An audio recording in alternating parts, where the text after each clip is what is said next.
All right, everybody, welcome to Your Freedom Hub's presentation of the Free Market Cash Patient. I'm your host, Jeff Cantor, along with my co-host, Charles Froman. This program is sponsored by Your Freedom Hub, where all the disruptors tend to congregate. We are recording this for posterity, so please take a look at them in the future. For those that are not already getting notices on a regular basis, you can subscribe at this link at the top. These are the 3 channels that we're on at the moment, and these links are all case sensitive. So if you need to pause the video to transcribe them, remember that they are case sensitive. And just to kind of give you a little taste of the area, here's the sponsor site. But here also, very importantly, is the site with all the current and past videos, some really good ones. We had a great yoga one about what to do now that you're locked up at home, how to take care of your health, and some things to work on there too. So that was quite good. And also happened to be on BitChute. And so that's a nice little array of places. And please share these. We're looking for subscribers and as much viewership and so on. So I appreciate any recommendations you can create. So on that note, though, let's see what we're going to have in store for everyone today. So Charles, if you would. I would and will. Thank you, Jeff, and welcome, Rick. I met Rick, I believe, like a lot of our contacts on LinkedIn a couple years ago. I discovered he was an HSA specialist, health savings account specialist, and very connected with a lot of healthcare reformers in DC, as well as the National Federation of Independent Business. He is an emeritus chairman of their leadership council in Connecticut and has been at the Jones Insurance Agency for a couple decades and probably elsewhere. He really knows how to talk to the smallest businesses where most of the uninsurance lies. It's just expensive, it's complicated. You don't really get to see lots of coverage of employees until you get up to the 50 and 100 employees level. So it's a problem area and it's persistent. So there's a lot of entrepreneurs trying to fix that. It's tough to do. Rick's going to kind of show how that conversation takes place, holding their hand, giving them the options. But it's going to be a problem area for a long time, especially now with this pandemic recession as small entrepreneurs try to figure out how to tighten their belts, cut their insurance costs, and then for everyone, figure out how to get care remotely and keeping their social distance. So whether activating with the NFIB or tangibly helping small businesses figure out healthcare, we're excited to have Rick talk tonight, Jeff. Very good. Rick, I'm excited to hear what you do have to tell us. So I'm going to switch my screen power over to you there. My name is Rick Willard. I've been a rep for small group business for almost 30 years. Before that, I ran a small business myself with up to 50 employees. So I've got various levels of sensitivities about what it takes to manage business and find the best benefits for employees and kind of shop the market. So I welcome you this evening to our presentation, what we think is the best healthcare for small business owners. As was mentioned, I have been associated with the NFIB for about 20 years in Connecticut. In 2004, I testified in the legislature in support of HSAs, and they were passed shortly afterwards. Been involved in all sorts of kinds of ways of trying to find alternative methods to the big insurance companies. The acronym is BUCA. We created a program called Better Than BUCA, which actually used CARES in the old days, but that never really flew. A lot of new developments occurred. Tony Dale's group with CARES and then Sedera, and I could go on and on and on about the evolution. So here we are at a point where I think a lot of the bugs and wrinkles have been worked out, and it's time to talk a little bit about how it applies to small business owners and how you, if you're an agent or a broker, can sell more of it. So one thing I wanted to insert here is that I present this information for the betterment of all interested small business owners. NFIB members will benefit from this program, but the NFIB is in no way the originator of the following material. They do their own thing based on the old insurance chassis. We are looking at something that's better, and they have yet to see the light. Our role at Freedom Hub and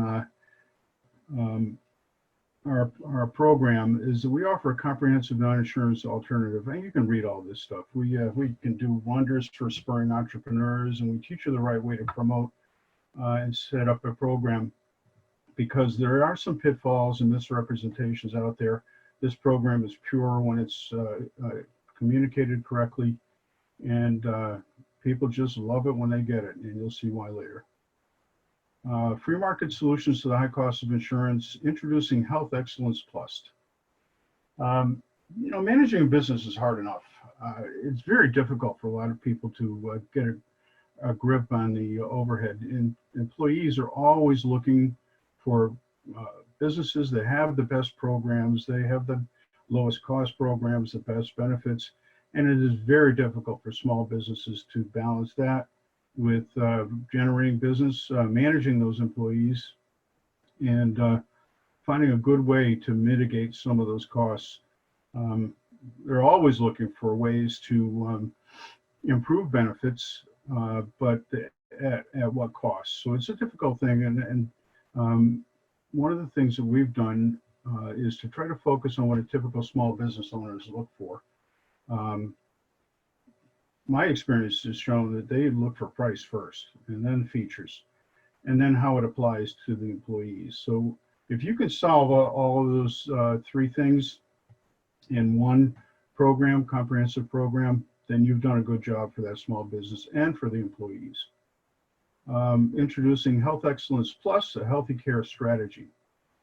Health Excellence Plus, one of the things that I was so interested in over the years was the ability of the cash payer to dictate how they paid for their medical services. There was a lot of movement to self-insurance using reference-based pricing.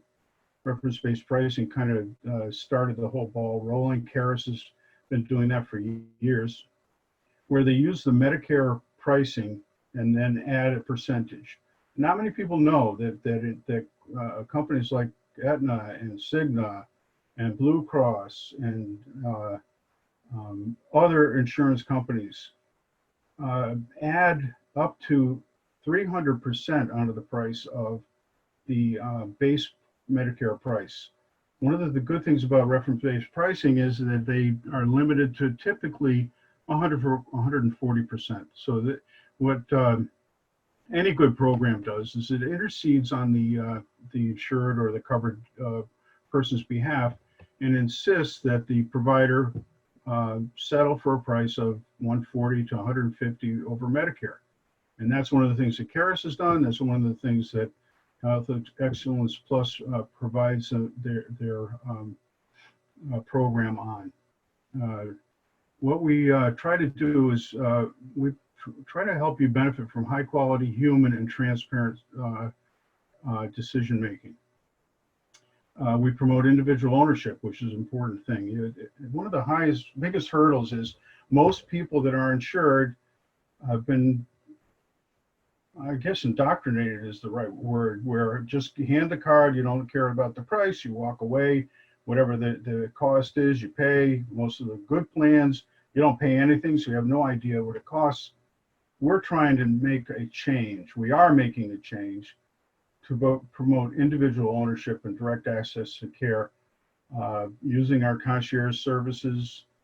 And we need to change where the new normal in healthcare is. The new normal should be and has to be where you have the dollars to spend and you dictate the decision on what services you want and how much you want to pay for it.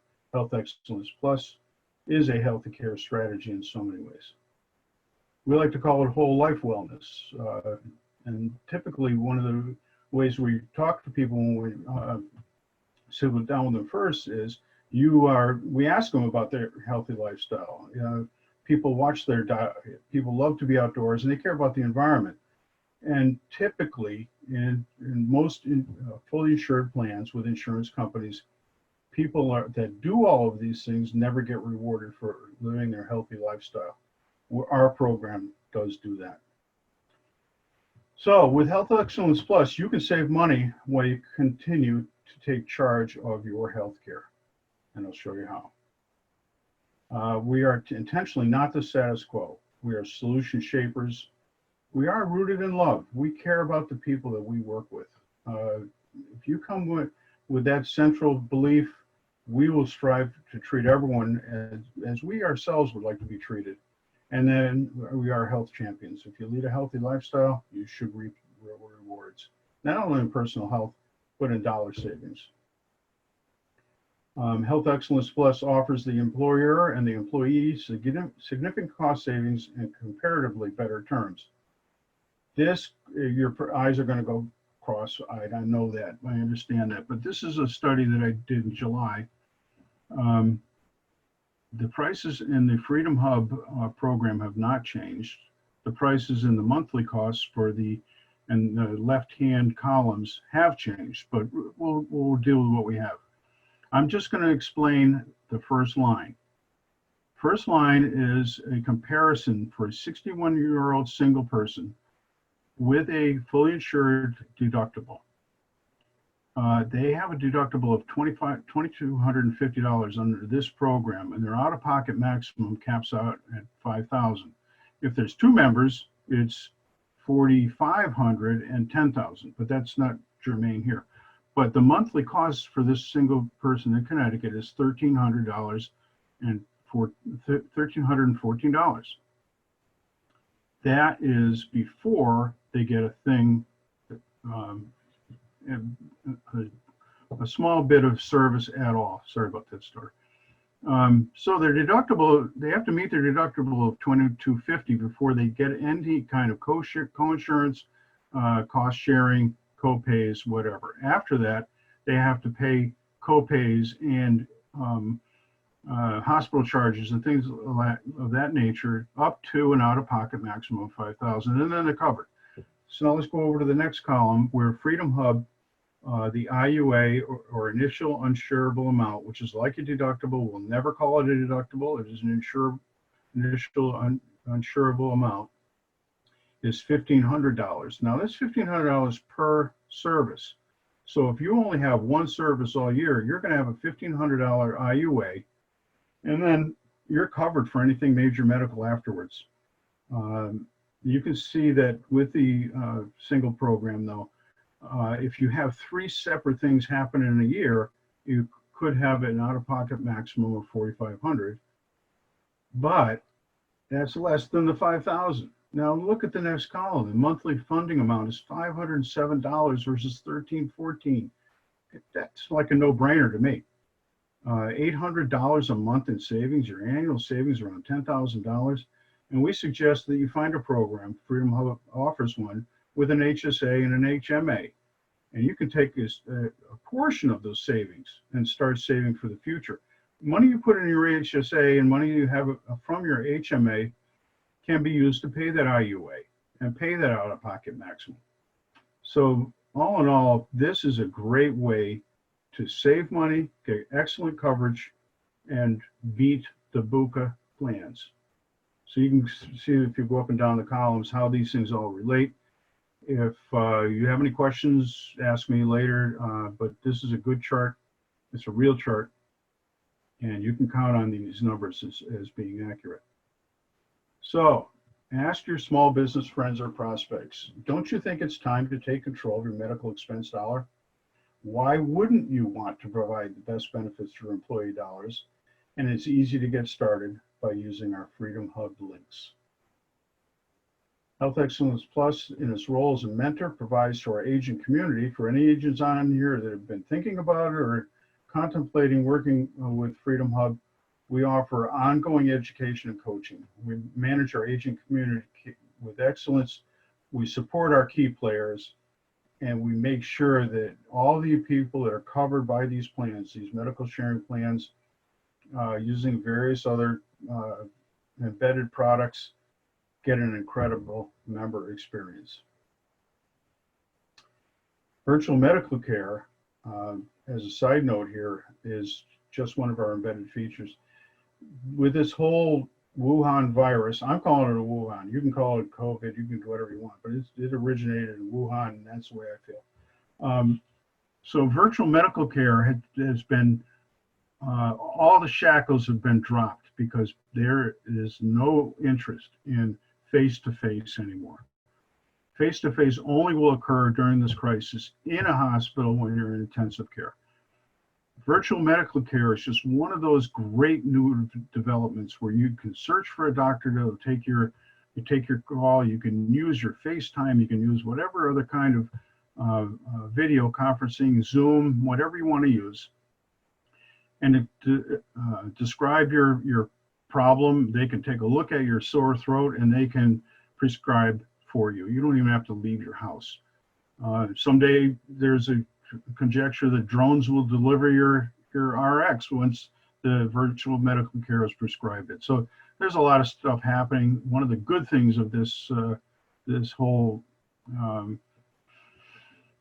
virus program, this whole virus scare, is that a lot of the regulators are taking a back seat now. If we just keep them in the back seat in the future, this kind of a program, our program, will rise and shine more than it even has. Now, there are embedded features like MPB care, sorry about that, which includes this virtual care, a discount RX card that's even better than good RX, a health vault that's built on all of your health information, all located in one place and even converted to a QR code. I had a heart attack last year. When you have something like this happen and they ask you questions about what your health is and how you're feeling and who your doctors are and all that stuff, and you're trying to remember it before you die, if they can just glance at your QR code, they know everything. So that is one of the advantages of these innovations that we're working on. There's another program that Charles and Jeff just introduced. Is called WOW. You got to look at it. You got to check it out. There's a developer out of Michigan. He has developed a program where you can shop for direct pay, cash pay doctors of your choice. When you find that doctor on their mobile app, you can make an appointment and you can even pay for it on an agreed price that you both have. When you show up at the doctor, you've paid for it with a price that you like. WOW is transformative. HSA accounts, I told you that I've been working with HSAs since 2004. Everyone should have one. Everyone should max them out. There will be changes to some of the rules where seniors like me can actually start fund my HSA again. I'm still working. I love to work. I'm looking for every deduction I can possibly find. HSAs offer one of the best. And if I die, my wife gets it. Not like Social Security. Well, Social Security, yeah, that's true, but HSAs are great. HMA is a great program. I'll leave Charles if he wants to, the opportunity to explain that a little bit better. And then for all the big things, non-insurance medical sharing, based by a company called Sedera. We think we've done all our vetting. They've had over 8 years of experience. They deliver. They're great. They have certain rules you have to apply to, but they are an excellent alternative. And you can see that pricing, which included Sedera on this chart right here. If I can find it, yeah. This price includes access to Sedera. For major medical, you cannot beat this program. Oops, sorry. So if you want to or are considering working with me, Jeff, or Charlie, this is our contact information. I have a Freedom Hub link. And I also have MPB member enrollment portals. If you want to sign up today, go for it. Looking for new business all the time. And if you want to contact Jeff Cantor, you can do it directly there, and Charlie at that contact So that's my presentation. I'm sure I could talk for another hour. And if there are any questions, just let me know. No, that was very good. That was a very good, cogent explanation for sure, at least in my mind, having been living with this a long time. I think you encapsulated it quite well. One interesting thing, like you said, since you've been slugging out in the HSA arena, and there's been things we've been pushing for forever to allow to come out of them. And now with this crisis, suddenly they're going to relax some of those regulations, which is going to kind of overnight make changes we've been trying to lobby for 10 years type of a thing. And then the other one is a good one, is the fact that we have this doctor shortage, which suddenly got exposed because organizations like the AMA have been driving up prices and limiting access and preventing doctors that didn't go to college in the United States from actually doing medicine here. And now they're going to start changing that to allow doctors to come from some other country and suddenly start practicing in America. So that's going to give a lot more. Charlie, not only that, Jeff, a lot of these doctors are going to be vacating the urban areas just for the future health of their young families. That with virtual care, they can live in Oshkosh, they can live in Whitefish, Montana, and make a living. Right. Let me ask you a couple quick questions, because we definitely have some hands up. With the rates that you showed in that chart as an example, what have you seen historically from year to year to year between those two columns? Last year, the trend for fully insured was 12%. And how about for the cost sharing column? 0. This is a fixed rate. This hasn't changed in 2 years. And historically, what have you seen between the two types of tax? The Freedom Hub program offers not only great value, but great stability too. And what would you say has been the acceptance? Because, it's sort of getting into the same thing. I go see a doctor and all the rest of it, all that normal stuff ends up happening. It's just kind of like the payment mechanism is a slightly different. Have you seen, as you've been at this, acceptance increasing, or what's kind of been the trajectory of that? Well, it's a very high hurdle to convince people that these programs work as well, if not better, than fully insured. But once people have an experience that, I'll give you a quick story. A client of mine who I was playing the short-term insurance game, and then Connecticut outlawed short-term insurance. They wanted to bolster their exchange, so they got rid of all the competitors. And this program was available. He signed up. He saved half of what he was paying, even on short-term. And wouldn't you know it, a week and a half after he signed up, his son blew out his knee playing soccer. He immediately went to the ER. He immediately scheduled a surgery for it, and then called me and said, "How am I getting paid for this? Who's going to do this?" Well, that's not really the process. You're supposed to go. You go to the ER all the time, but when you schedule insurance, you have to use the concierge. You have to go through it. It's a mindset change, and it's not easy for a lot of people. But Sedera was great. We worked with him.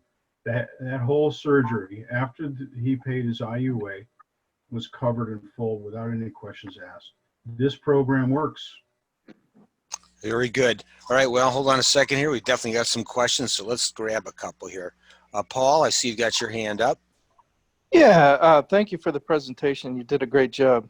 Thanks. A lot of great information. We know that the benefits are clear for an employer.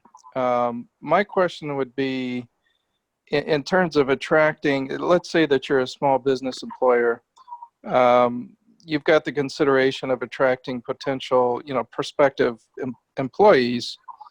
And they have a choice to go with a traditional health insurance policy, let's say with another employer. Even though we know the benefits, do you see that as a challenge or an obstacle somehow, or does that just take outreach and education, do you think? It's absolutely a challenge. Most people don't understand it. And all the incumbents, the BUCA, if you will, Blue Cross, United Healthcare, Cigna, Anthem, and Aetna. That's what BUCA stands for. They don't like these plans because they do take away from their hegemony, which is a very difficult thing to do because they've brainwashed everyone into thinking that insurance is the only way you are protected. and we're just paying a ton.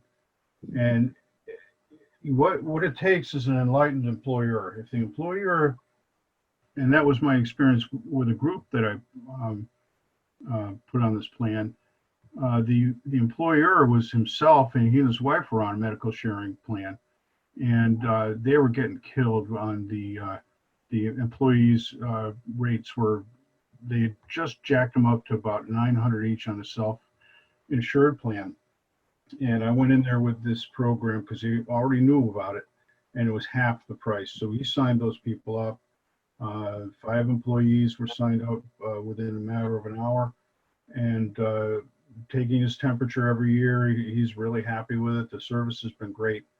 And it really is how you describe it and how you blunt all their negativity and their criticisms, because it's unknown for a lot of people. They can't believe that a program like this, priced this way, could be as comprehensive as it is. Yeah, I think you're right, and I think what's needed is a grand outreach campaign, education campaign, and that's part of what I'm trying to do with the movie. But to get this out there, and for prospective employers to look at this and say, look, I see. I mean, I could only pay half, of what I'm paying now. So obviously there's benefit there. We just need the outreach and the education, I think. I agree, and I'm hoping, and I don't know anything about your movie yet, but I'm hoping that that's one of the segments that you have in there, is that, and you don't have to pinpoint this program. The idea is cash paying. Jeff and Charlie hammer that. It is cash paying first. You pay cash for a car. You pay cash for plumbers. You pay cash for everything. Why not medical? And that's what we're trying to do. Yeah, and it's in there. But I think in addition to the movie, I think we need a grassroots campaign as well. That's going to be probably social media. Anyway, we can talk about that further, but I agree. I agree. And it would be great to have a documentary on just my experience. Charlie's probably got the same experience with his people, and Jeff does too. I mean, you could find a lot of testimonial information that will kind of take away the stigma. Yeah, thank you. Sure. Again, it is that messaging for sure. I mean, one of the ways that I've had success analogizing it is thinking like you have a family member that owns a jewelry store, and if you're going to buy a ring, are you going to pay the price on the sticker, or are you going to get a lower price? Right. So invariably, you're going to get a lower price, which means that's the real price. So if I go to a doctor, I'm getting that buka price, like you said, or I say, well, look, doc, I'm going to give you cash. The next thing you know, like we've seen with some of these lab organizations, they'll drop their price 80%. Well, the interesting dynamic that works is that because buka has so many rules and regs, not only their own self-imposed ones, but the rules and regs by the legislatures, that when they get an idea that they don't have to chase after the insurance company to get a pricing and then turn around and chase after the patient to get paid, if they can get paid at point of service, they're going to discount heavily, because that's clean dollars to them. Quick, and I just know, most everybody's had that experience where you're trying to get some work done at the house or whatever, and you say, well, what if I pay you in cash? And invariably, it's a much better price, even after they gave you a great price to begin with. Because everyone knows it's less hassle for me, and it's less hassle for the person receiving the cash. They can put it right back into circulation and have to go through all that rigmarole. So it's great. In the 80s, when I would buy product from vendors, invariably, if you paid within 10 days, you got a 5% discount just for speed. Yeah. Charles, I see your hand. Yeah, I mean, Rick invited me, Jeff, and probably you just to give a quick elevator explanation of that other account into which our members, individual and small group, can put funds for those first dollar out-of-pocket costs, and that would be the health matching account, which real quickly just doubles your money over 3 years. So the idea is replace insurance with sharing for the expensive stuff. You're going to cut that cost in half. Put some savings into your HSA, which really is not for current out-of-pocket, but more so for out-of-pocket when you retire. That's when you're going to get sticker shocked with long-term care and other out-of-pocket that Medicare doesn't cover. And then for current out-of-pocket, put in $84 a month or $130 a month and double that over 3 years into a 5K or 10K HMA for current out-of-pocket. You know, your urgent cares, your dental, your electives, and long-term care. It's all out-of-pocket, basically. So real quick, that's what the HMA is for. And then, Rick, you know, go in more detail with that small employer who saves so much with their employees, because they did a list bill, which if there's any big lesson from this webinar, is that if you have just a dozen employees or so, you can escape the whole hassle of group. And there's a lot of hassle with group. And just do a list bill and get everyone to sign up individually, and the boss just pays one check a month with no group overhead. Talk about that. Well, that's definitely the way we set it up, and that was one of the major appeals. Was it looked and smelled just like fully insured group plan, but it was cheaper and it was easy to process. That is a good way to do it. One of the challenges, and I wanted to make sure that I mentioned this, so one of the challenges is pre-X. And there may be in a group of 10 people, two or so that will not be able to access this program readily. They will access it. There are no declines, but there is a sliding scale for their coverage. But one of the things that I've been harping on for a long time, and I think that the exchanges and some of the non-underwriting insurance that's out there will help people that have pre-X through no fault of their own, most of them. Some of them is self-inflicted.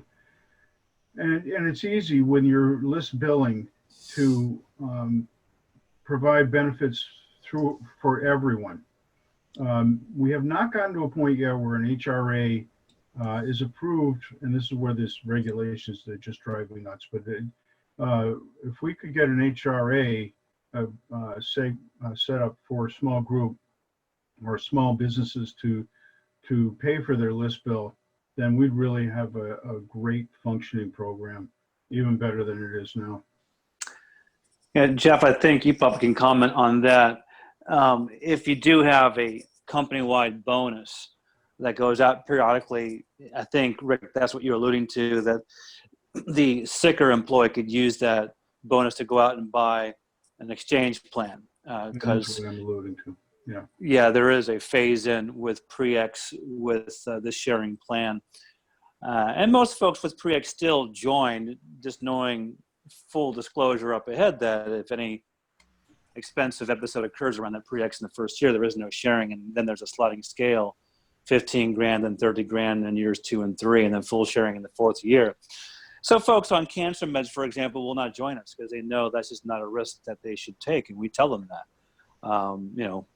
Join us, it's great, but come in with eyes wide open. Also, Jeff, maybe mention the HRA through the WOW platform that can go as low as a dozen and a half employees with the HRA. So basically through the WOW platform, we do offer 2 options for small business owners between 15 and 49 employees. You could check out the sharing. But if you have a bunch of, sicker workers, then there is the other option, the self-funded plan with the HRA health reimbursement arrangement, which does give you first dollar cash for all of your out-of-pocket. It's pretty amazing offering that you're going to see a lot more out there for bigger employees, but also for the smaller employers. Jeff? Yeah, I was just going to say the same sort of thing, is that larger plan. So unfortunately, we can't deal with anybody that's under realistically under a dozen or thereabouts. So for the smallest of companies, we have to kind of do what Rick was describing, where we kind of blend a little bit with the exchange for those couple people, and then the rest could be on this program. But on a larger scale, yes, and we have a chance to use a program that smells and feels a lot more like insurance because it really is. And so in that instance, it will take people with ill health, and it's still going to function like what we're describing, because if we're running it through that app, it pays out cash through the consumer over to the doctor. So it still pays and plays like a cash market, even though they're backing up and supplying those funds in that instance, because these are people with health issues, and it's really like a real insurance situation. So it's not the perfect world just yet, but like anything, there's not going to be. Well, that's just it. We're getting closer and closer, and again, one thing leads to the other. So it was convenient, at least, that Trump became the president because they reinstituted the short-term policies and stuff like that. So they brought back some things that were wrongfully removed from the market, like you said, to force everyone onto the ranch. But it really was not for the benefit of the consumer. It was for the benefit of the carriers that we took away that short-term insurance. But then they brought it back and allowed it to renew for 3 years. So they brought it back, and it was better when it came back than when it left.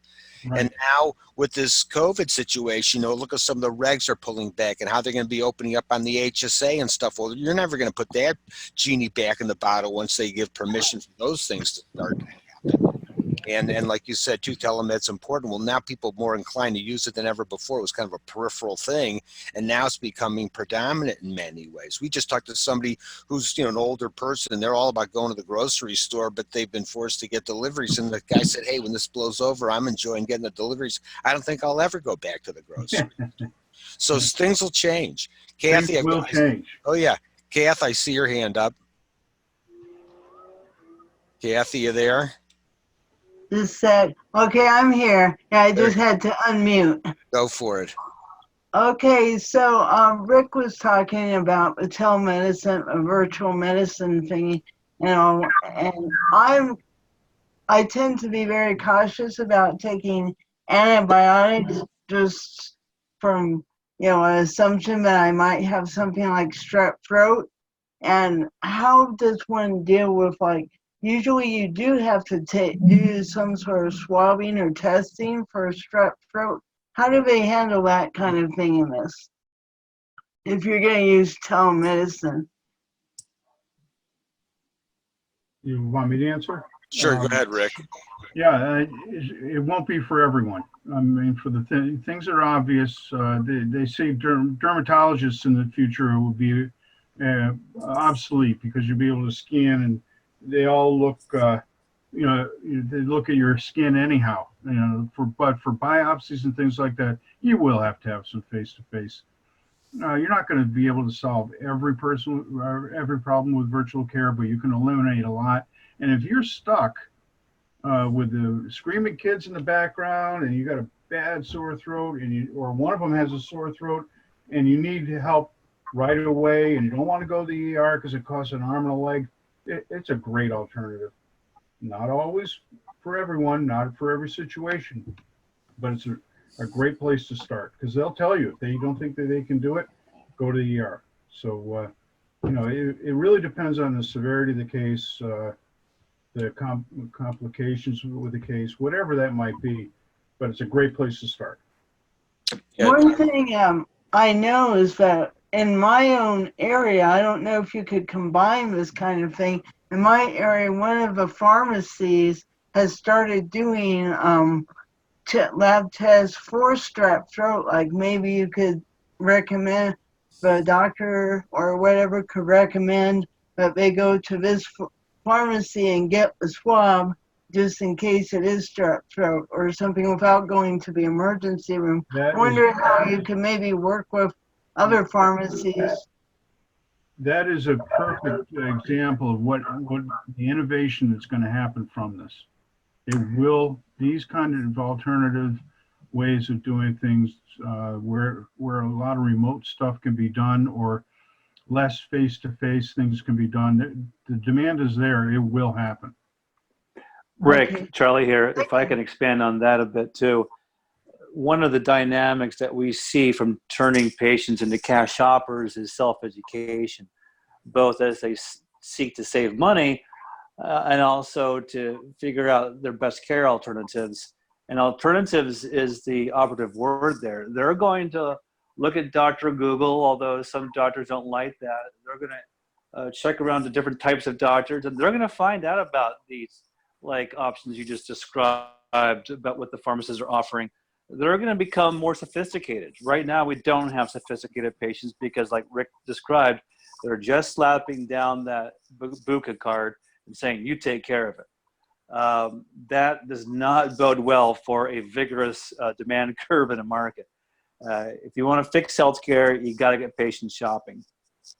And an observation too, Charlie, is that what's happened over the last 4 or 5 years is that the employers are getting choked by their contribution percentage, and they're looking for higher deductible plans, less benefits, and it's coming directly out of the employee's pocket. If there's an alternative that anyone can show them where they can keep more of those dollars in their pocket, they're going to be interested, and then it's our challenge to convert them.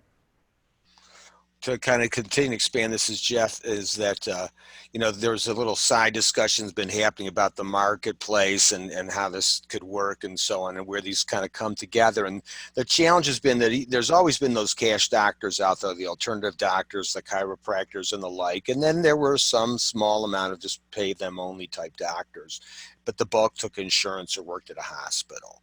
And so now, we've been over time seeing more people become a direct primary care physician, or others continue to take cash. So there is like this growing cash market, but it's not really a marketplace because they're all just sort of like randomly out there, indiscriminate, no kind of way to compare one thing against the other or see any market, function or price signaling take place, until now that we've got this wow situation where suddenly all the doctors are in there. Now the doctors, and here's the advantage, because in the normal health insurance world, the price that the doctor charges has been dictated to them almost. It's not like, hey doc, what do you think you want to get paid for that? It's like, no, here's what we've determined is the Medicare allowable, or this or that, or whatever rubric that they use to lay down the law.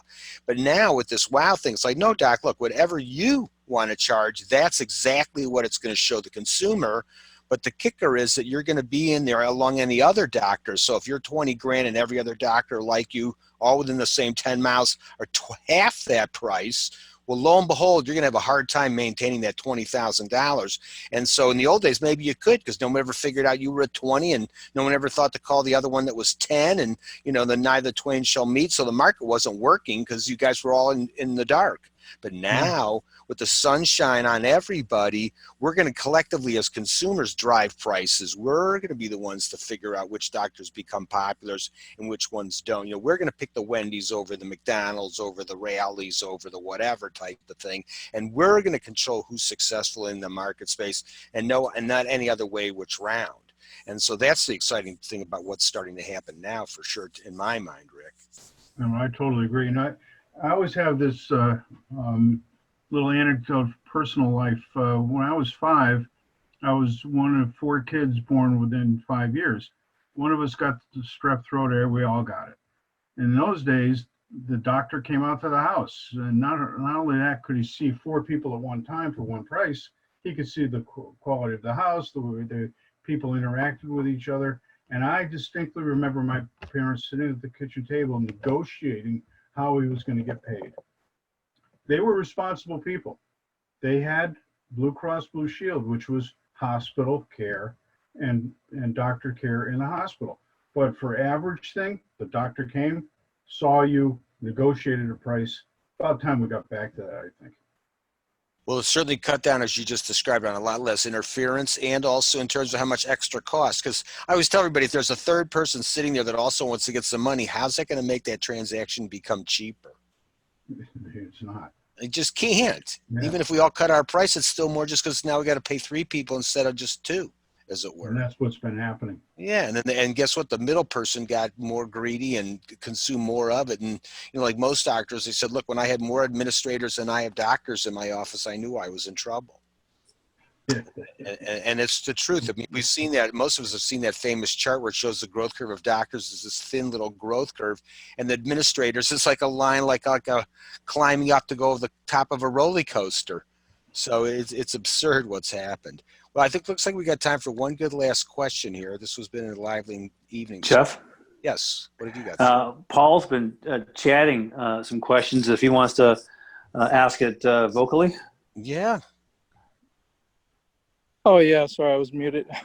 Sorry, I guess had a couple comments, but no, I guess one of the comments I was wondering if there's any initiative to have an actual collaboration with the free market. Let's say for example, with the marketplace like Obamacare, for example.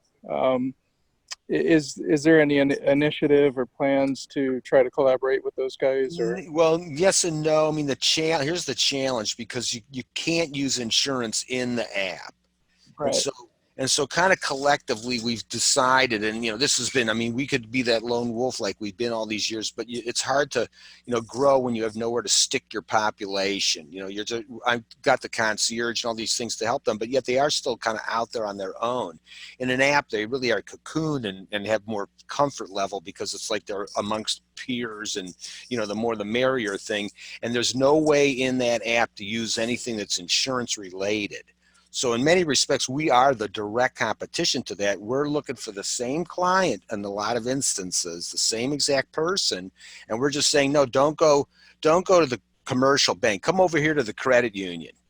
At the credit union, it's a lot better here, better candy, nice coffee. Everyone gives you a nice chat instead of treating you like a number. And we don't have all those fees when you bounce a check, all this. We forgive that over here at the credit union. So that's really what it is. In fact, it is a true, battle between two concepts, and whoever's going to provide the best value and product, which is, what some of the calls we've had in other venues, it's about the culture. So the culture has been, I got that little card, and what does this even cost? And the doctor says, I don't know, what's your copay or what's your carrier? My favorite little scene was in a great Simpsons episode where Marge is in the hospital, and suddenly the family's all crowded around her bed, and the doctor rushes in. He goes, "Oh, good news, you're going home in the morning." And she says, "Fantastic, am I cured?" And he goes, "Well, according to your insurance company, you are." So, it was perfect, but yeah, that becomes the real difference. So we don't really want to play with them because we're fighting for the same customer in certain ways. We want to force them. There's a good example, if you remember, in the heyday of when Wendy's was new, and they're trying to battle out against McDonald's, and you're thinking, what are they, a bunch of maniacs? How are they going to make it against McDonald's? Why would you even make an attempt at such a thing? And yet they came out with the 99-cent value menu, and then they had the salad bar. No one had done those things before, and they had people flocking into that place. And what do you know? McDonald's suddenly had a 99-cent value menu. So part of our job is to force them to either go out of business or change their model to get closer to ours. Because if more people want to vote with their feet, which is, again, how we make the market work, is everybody just individually decides, and somehow the collective is smart enough to figure out that Coke is better than Pepsi, and that's who becomes the big player. So, Jeff, great question, Paul.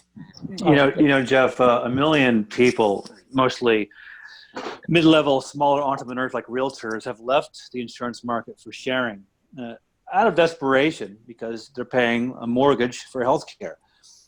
But we are, like Jeff said, with that analogy, the credit union to the bank. We're another option. I think markets are better when there's not a monopoly. So now there's a healthy alternative. So we'll see where it goes. And with insurance collaboration, Paul, we certainly are recruiting their agents. Rick, aren't you one of them? I am.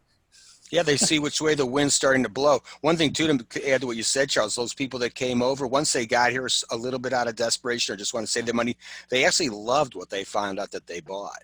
They never go back. And they didn't want to go back. Right, and then they told their friends. So it's a lot of word of mouth, but now some of these other things like this app and things are going to drive it even harder. So that's pretty exciting. Well, Rick, it looks like we're winding it down tonight, so I appreciate you Thanks a spending lot, some guys. time with us. Yeah, I appreciate it.